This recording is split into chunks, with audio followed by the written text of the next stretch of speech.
बिहार की सियासत में अपराध के राजनीतिकरण की कहानी एक दो नहीं बल्कि दर्जनों है। राजनेताओं के लिए काम करने वाले लोगों ने बदलते समय में अपनी महत्वाकांक्षाओं को भी काफी परवान पर चढ़ाया और तमाम ऐसे नेता रहे जिन्होंने अपराध की दुनिया से निकलकर सियासत में एक अलग पहचान बनाई। बात बिहार की हो तो वह अपराध के जिक्र के बगैर अधूरी लगती है और बिहार की सियासत राजनीति के अपराधीकरण से अछूता नहीं है। बिहार के इस एपिसोड में हम बात करेंगे वर्तमान समय में बिहार की पूर्णिया सीट से सांसद और कभी अपराध की दुनिया के रंगबाज रहे पप्पू यादव की, जिन्हें आजकल लोग रॉबिन हुड की उपाधि भी देते हैं।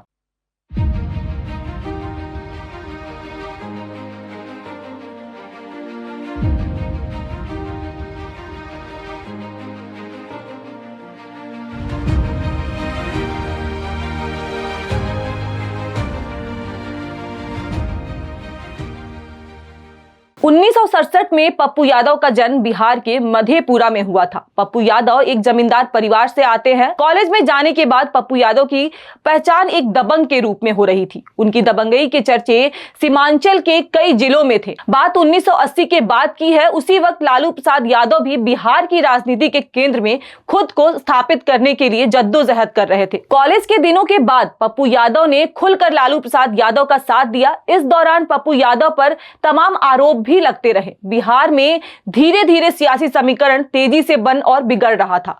साल आया 1990 के विधानसभा चुनाव का। इस चुनाव में पप्पू यादव ने अपनी तरफ लोगों का ध्यान आकर्षित किया और निर्दलीय विधायक चुने गए। ये वही दौर था जब पप्पू यादव और आनंद मोहन के बीच वर्चस्व का जंग भी एक विशाल आकार ले रहा था। पप्पू यादव और आनंद मोहन एक दूसरे के धुर विरोधी हुआ करते थे। लोग बताते हैं कि कई बार पप्पू यादव और आनंद मोहन के लोगों के बीच सामने सामने की भिड़ंत भी हुई। इन दोनों के वर्चस्व की जंग में कई लोगों को अपने जान भी गंवाने पड़े।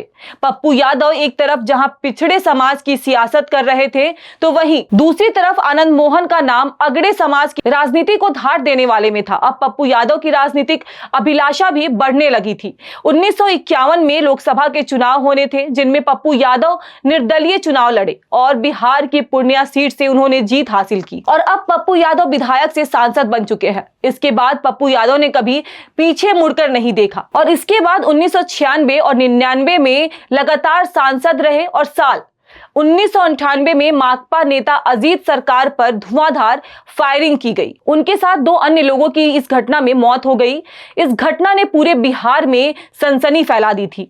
इस पूरी घटना से पप्पू यादव के तार जुड़े। इसके बाद 2004 का लोकसभा चुनाव आया। लालू ने पप्पू यादव को बिहार की मधेपुरा सीट से टिकट दिया और इस बार पप्पू यादव चौथी बार चुनाव जीतकर सांसद बने थे। साल 2008 में पप्पू यादव पर हत्या का आरोप साबित हो गया तो उनकी सदस्यता रद्द कर दी गई, लेकिन 2013 में पटना की हाई कोर्ट से उन्हें राहत मिली। इसके बाद एक बार फिर पप्पू यादव ने 2014 में राजद के टिकट पर मधेपुरा से ही चुनाव लड़ा और जीत गए। लेकिन इसके बाद पप्पू यादव और राजद के बीच दूरियों का दौर आया, जिसके बाद पप्पू यादव ने अपनी जन अधिकार पार्टी बनाई। पार्टी बनाने के बाद पप्पू यादव लगातार संघर्ष करते और पार्टी के विस्तार के लिए लगे रहे। 2019 में पप्पू यादव अपनी पार्टी से चुनाव लड़े लेकिन हार गए। 2024 के लोकसभा चुनाव से पहले पप्पू यादव अपनी पार्टी का कांग्रेस से विलय कर गठबंधन के टिकट पर पूर्णिया से चुनाव लड़ना चाहते थे, लेकिन इस बार राजनीति में दांव कुछ उल्टा पड़ गया और पप्पू यादव को टिकट नहीं मिला।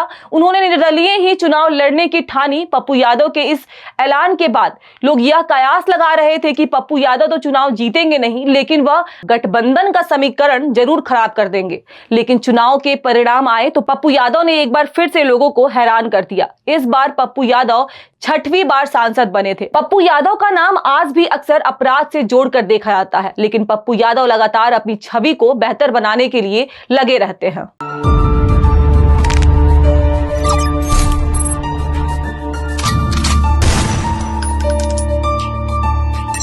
बिहार के प्रणाम करे जिए।